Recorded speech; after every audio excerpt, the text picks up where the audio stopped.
Hey guys, Mr. Backerberg here. In this video, we're going to look at solving right triangles.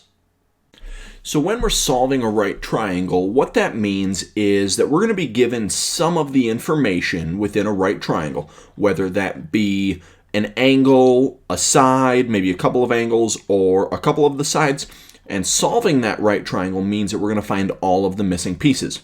So for example, if I drew out a right triangle, and I'm going to call this triangle A, B, C, and we know that we've got a right angle down here in the corner. Let's say that angle B is a 34-degree angle, and maybe we know that the hypotenuse is 13. Now, we always have to have three pieces of information.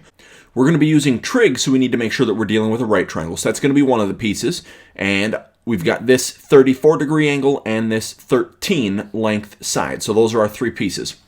Now, based on the information that we have in front of us, I think it's going to be easiest to find angle A first. Since we know that the angles inside of a triangle are supposed to add up to 180 degrees, we know that this right angle is a 90-degree angle. We've got this 34-degree angle down here.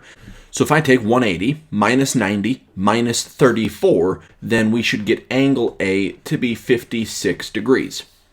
Now we've got two missing sides that we're going to need to find. I'm going to call this side across the bottom little a, since it's across from angle A, and this vertical side I'm going to call little b, since it's across from angle B. Now it doesn't matter which side we start with, so let's just say we wanted to find side little a first. I'm going to work off of this 34-degree angle, since that's the angle that we were given in our original picture. Now we're going to be doing trig, so this side A is the adjacent side to that 34-degree angle, and this 13 that we were given is the hypotenuse. So if we're doing adjacent and hypotenuse, then we should set up a cosine ratio. So we're going to do the cosine of our 34-degree angle that we were given equals, now for cosine, remember we go adjacent over hypotenuse. So little a is the adjacent side, and the hypotenuse is that 13. Now our goal is to solve to get little a alone. So what I want to do is take that divided by 13, and I'm going to have to multiply that 13 over to the left-hand side. Now I'm going to flip-flop this equation, so it's going to say little a is equal to 13 times the cosine of 34. Now we should just be able to type this right-hand side into our calculator. We do need to make sure that our calculator is in degree mode, since we're working with degree angles here. So when I take 13 times the cosine of 34, we get about 10.78 as side A. Now we also need to find side little b in here. And again, I'm going to use that 34-degree angle as my focus point. Little b is opposite of 34, and 13 is still the hypotenuse. So I could do the sine of 34 equals little b over 13. And then we're trying to get little b alone, so I'm going to take this divided by 13, and I'm going to multiply that 13 over to the left-hand side, and I'll get b equals 13 times the sine of 34. And when we type this one into our calculator, we should get about 7.27 as our answer. So little b is 7.27. Now that takes care of all of the missing information from our triangle, so we're done with this one. We were given three pieces of information, and we had to find three pieces of information. Now we're going to look at another example in here, so I'm going to draw out my right triangle. And again, I'm going to call it A, B, C. C is going to be our right angle. Let's say that we know that side B over here, let's call that 3. And let's say that we know our hypotenuse is 5. So in this instance, we were given our right angle and two sides. So what we're missing is this BC side across the bottom, or I could call that little a.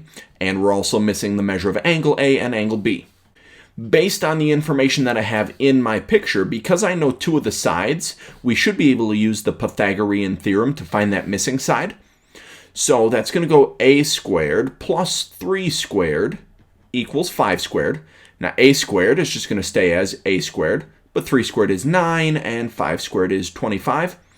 I'm going to subtract that 9 over to the right-hand side, so we get a squared equals 16. To get a alone, we're going to have to square root both sides, and when I square root that 16, I should get a little a value of 4.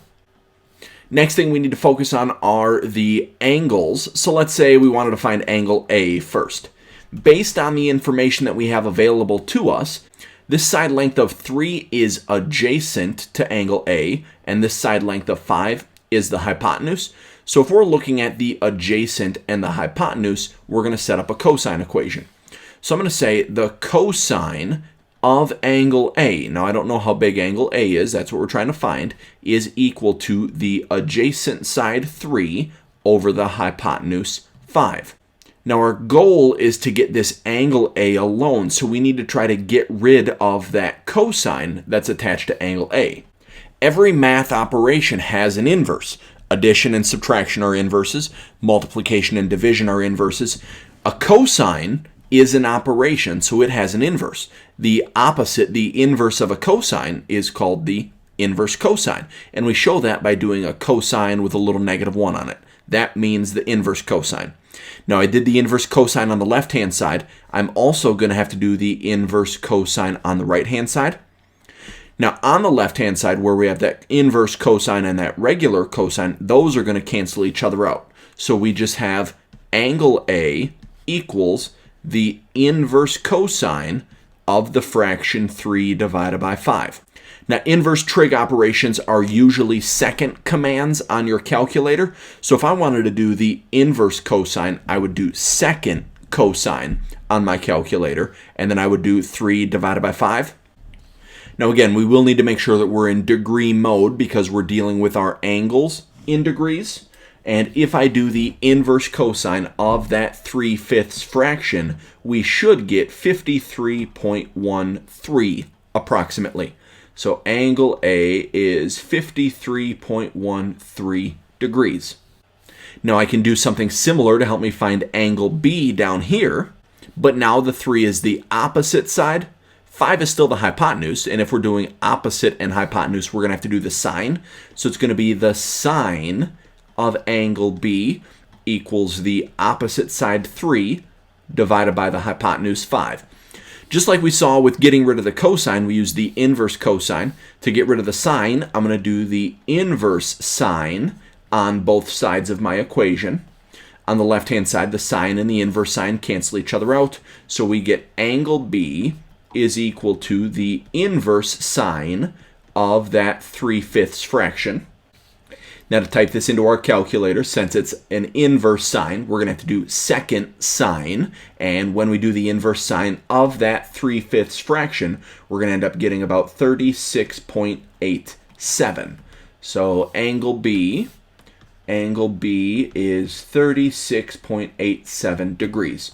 So there's our 3 pieces of missing information for this triangle. That's going to be it for this video. Thanks for watching.